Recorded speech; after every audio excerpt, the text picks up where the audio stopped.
tingnan natin, dapat ang standard nito, ngayong 17 days nila, dapat ay 617 grams. So,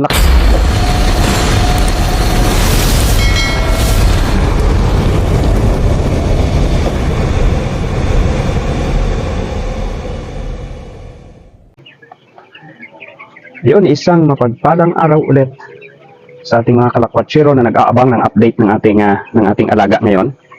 So bali, ito na sila, update lang po. Meron na pong ops kung hindi ka pa nakapag-subscribe. Yeah, kung hindi ka pa nakapag-subscribe sa aking channel, wag mo sanang kalimutang mag-subscribe. Pakipindot na lang po yung subscription button at siyempre pindutin na rin po yung all para kapag meron tayong mga bagong video ay agad-agad po kayong manonotify. Ayan, so update po tayo sa ating alaga ngayon. Unang-una, meron na pong mortality ako na 6. Okay, iba-ibang naging sakit. No, yung dalawang una ay sa sipon. Tapos itong huli, may isa kong gabi. Bigla na lang wala namang sakit na nakita ako dito sa palibot. Ayun, yung isa na yan, no. Yung isa na yan, medyo alanganin na naman yan. So meron po talagang kakaibang sakit na hindi ko kung anong sakit, At ang pinapainom ko ngayon yung kasi merong nagtatai na puti. Yun po yung ikinamatay nung 3 yata. No, yung nagtatai sila, nag-iipot sila ng puti. So ang pinainom ko pang 3 days na ngayon ay yung Apox 48. Ang pinainom ko, ayan may isa na naman. Etong isa na to, ano na naman kaya ito? Pagka ganyan po kasi ang pagka ganito po ang sitwasyon ng sisiw ay tingnan natin. No, mahina siya. Pero okay naman.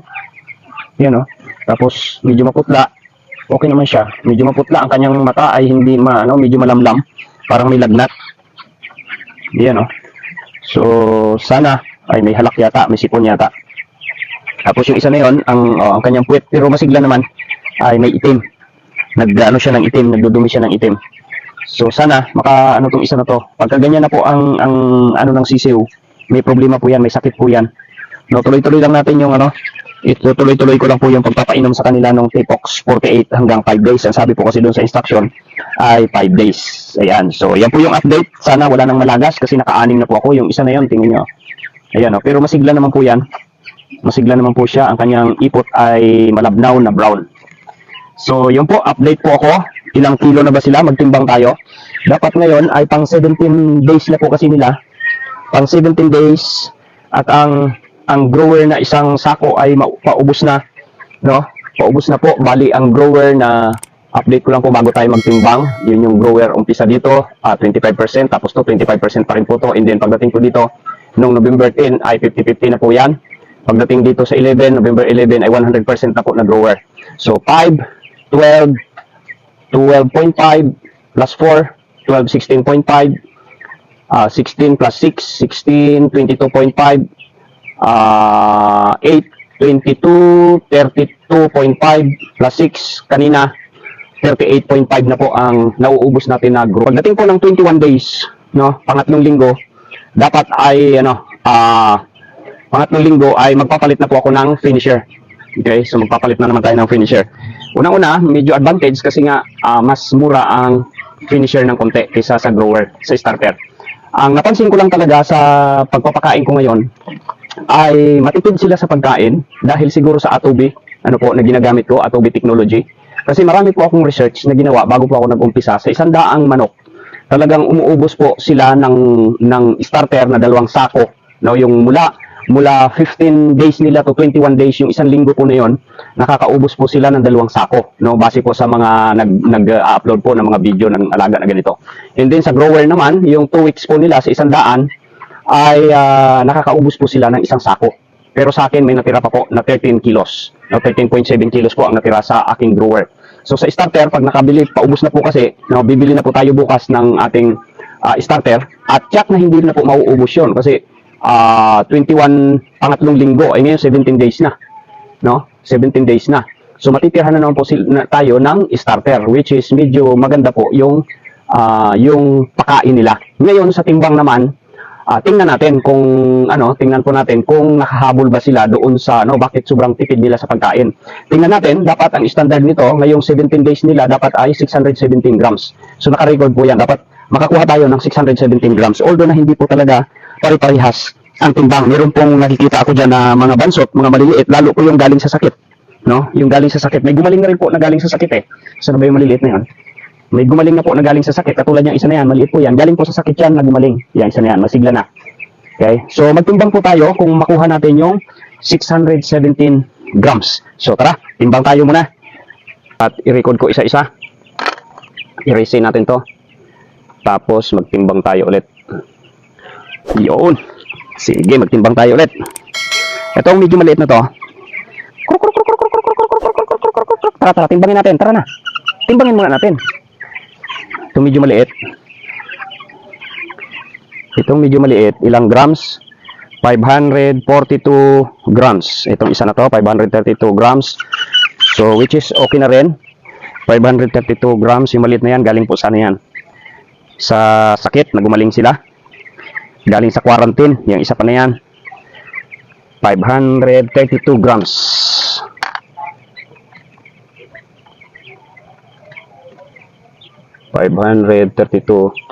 grams. Itong isa na to na nakalublob. Tara, timbangin natin. Timbangin kita. Ito, medyo mabigat ito.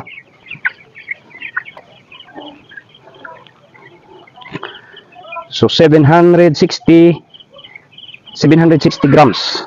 Kita mo? 760 grams, which is, ilan po ang, dapat ay 600, lang siya, di ba? So, 617 lang siya dapat. 700, ilan? 760 grams. Okay. 760 grams. Mag-ano ulit. Record ko ulit. 760 grams. Yung timbang na yon, dapat yun, magtitimbang na siya ng pang dito ay 17, 18, pang 19 days na po yung timbang na yon. Oho, 760. So, alin pa, itong medyo maliit din na to. Yeah, kumapal na ang balahibo niya. Timbangin natin to. Excuse lang. 614 grams, 616. So, sakto lang to. Tama lang ito. 616 grams. Kuha pa tayo isa. 616 grams. Dali dito, dali. 616 grams. 616 grams. So, 748 naman tong isa na to. Ito isa na to, 748 grams. Oops. Okay, so talagang na po sila. No? Siyempre may mga malalaki, may mga maliliit, pero halos makikita natin na magaganda po yung kanilang yung kanila pong halos pare-parehas na, kaunting diferensya lang. Ayan, maliban doon sa nabansot at mayroong isa doon na naman nga, sana ay maka-recover po yan sa gamot na binibigay natin. Okay, so sa ngayon mga kalakotsero, yan lang po ang update natin. Yan lang po ang update natin sa ating mga alagang manok, which is makikita natin na napakaganda nung ginamit nating A2B technology.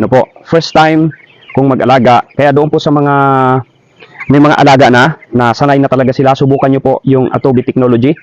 Nang matisting po talaga ninyo kung ano po ang pagkakaiba. Kasi ako nga, first time ko ngayong mag-alaga at ginamit ko po agad ang A2B.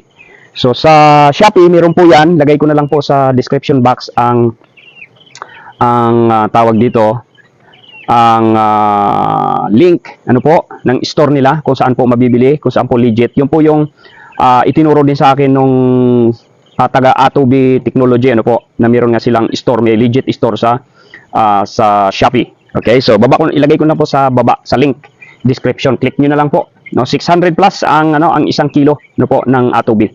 Matipid naman kasi ang gamit ko doon, gagawa po ako ng ibang video nung comparison sa ibang mga vitamins katulad ng, kasi bumili na rin ako nung Vitamin Pro No, bumili na po ako noon pero hindi ko po nagamit yung Bitmin Pro, parang isang beses lang and then hindi ko na po tinuloy. Ayan. So gagawa po ako ng ibang video para po sa comparison ng ng dalawang vitamins, Bitmin Pro at saka itong A2B. Alin nga ba ang mas maganda? No? Ayan. So, yon, kung nakaabot ka pa rin sa dulo ng video ito at kung hindi ka pa nakapag-subscribe, pindutin po ninyo ang subscription button at syempre piliin na rin po yung all. Ayan. Salamat po sa patuloy na panonood. Ayan, oh, katulad niyan, oh. Ang bilis na rin nilang kumain eh. Ayan, oh, ubos na naman. Kani-kanina lang yan, mga isang oras, mga 2 oras siguro. Mga alas 3 pasado. No, alas 3 pasado, nilagyan ko na po yan dyan. Ayan, ubos na naman. So, lalagyan ulit natin yan. Okay, ayun, pati yun, no. Sabay-sabay po to ng mga alas 3 pasado kanina. So, mag-fan lang po tayo dahil medyo mainit. Yan. Medyo mainit. Oh, malamig na rin. 28. 28 na rin pala. Papatayin ko na lang itong, ano. Okay, yun. So, maraming salamat po ulit and God bless po. Bye-bye. Lalagyan ko ng, ilalagay ko na po yung tubig na, may gamot na Tipox 48 para po prevention para doon sa, kasi nga meron na pong nag-iipot ng puti. No, prevention lang po yun, yung sa akin na yun. Ayan. So, yun. Sige po. God bless po. Bye-bye.